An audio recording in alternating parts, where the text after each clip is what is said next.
All right, hello everybody. Welcome back to the Delusional Fan with Geraghty and McCloud.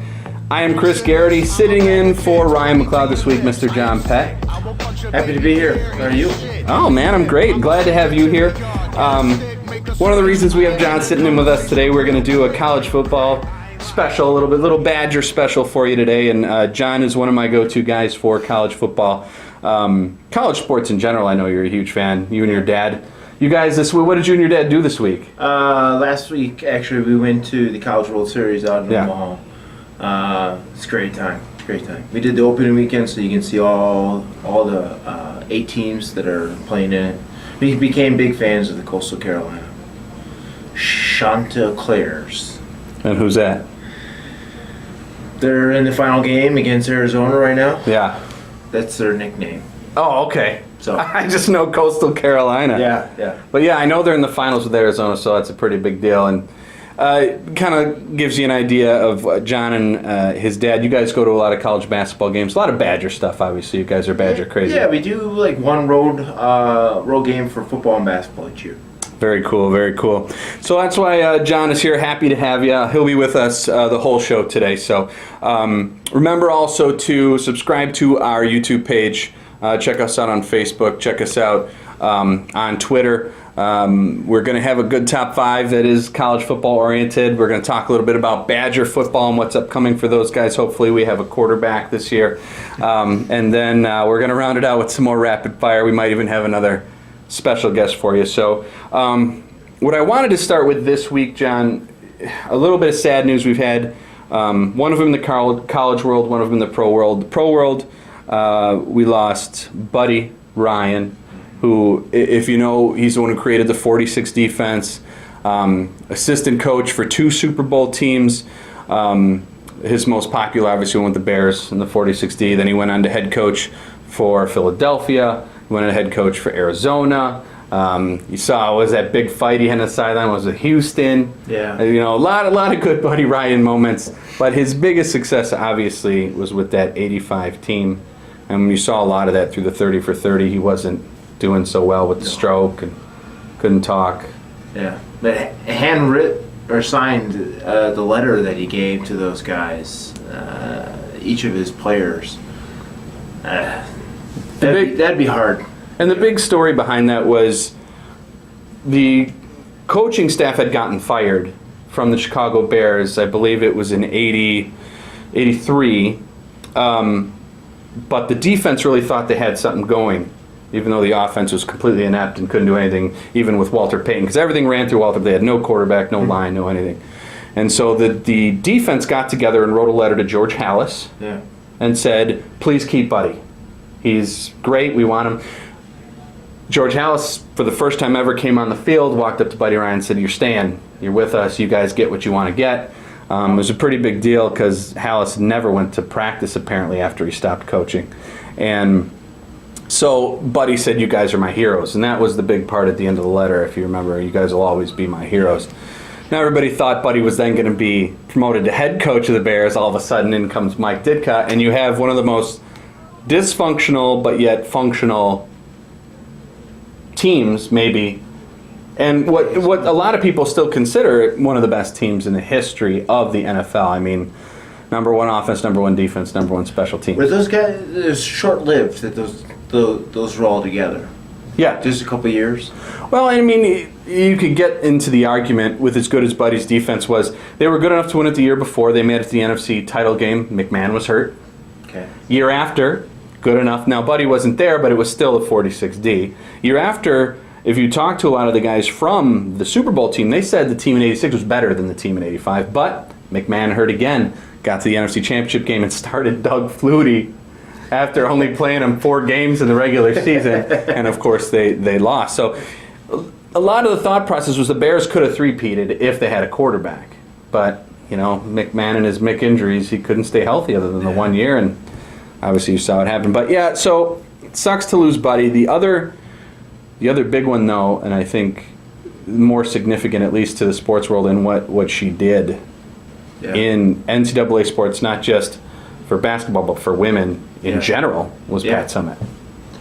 That she legendary an icon gets thrown out a lot Yeah. these days, but she embraced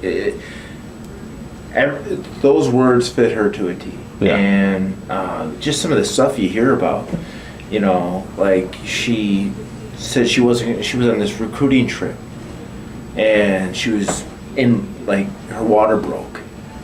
She's in Connecticut, and she told the people, no, we're going to Tennessee. I'm having this baby in Tennessee. They even were going to stop and put the plane down in Virginia. She said, no, we're going. And all the countless women that she impacted through Tennessee, and the other coaches. Yeah. Well, she took over the program when women's college basketball was in such an infancy. Yeah. That it really was, and I mean, it was the first year of Title IX. Yeah. So it was really the first year college is really instituting women's programs and a lot of stuff. Yeah. So pioneer is I think a good thing for her. She made $8,000 the first year she was there, had to do the laundry for the team. I mean, there was no budget for anything. So they were reusing jerseys year in and year out. Sure. So they didn't have their own jerseys. And she took that team and raised it up to the level to where not only could all the young women of the era then idolize her and the women that were playing, but it built up the college sport around her. And you look at teams like UConn, Gino Auriemma, things that he's done since. That's all built on Pat Summitt's back. Yeah, he said that he knew when he had arrived, when team said, when he heard someone say, well, it's just happy to see anyone else win except for Pat Tennessee Summitt. and UConn. And let's look at some of that, because winning is just a small way to put it. So her record, now this is, and I don't know why people don't talk about this more, 1,098 wins, 208 losses. Yeah. It's like 800 games over 500. It's a stupid number. That's a video game number is what that is. Best home record ever, 504-48. 8 national titles. 8 freaking national titles. I know. And, she did a lot of them in a small window. Yeah. But, I mean, at 38 seasons she coached. 38 seasons. And WNBA started in 1997. Mm-hmm. And 37 of her players have been drafted. Yeah. To me, I mean, it's just remarkable. Diagnosed with early onset dementia, the disease. She got diagnosed the same age her mother got diagnosed, which she said, I remember, was pretty scary for her, and it obviously progressed pretty quick. She even coached her last year. She coached a year with it, after the diagnosis, but then obviously it was too tough for her after that. But just insane. It's a sad thing, because even though she did get some of the fanfare over her time, I don't think people really realize what she did for women in general and college sports in general.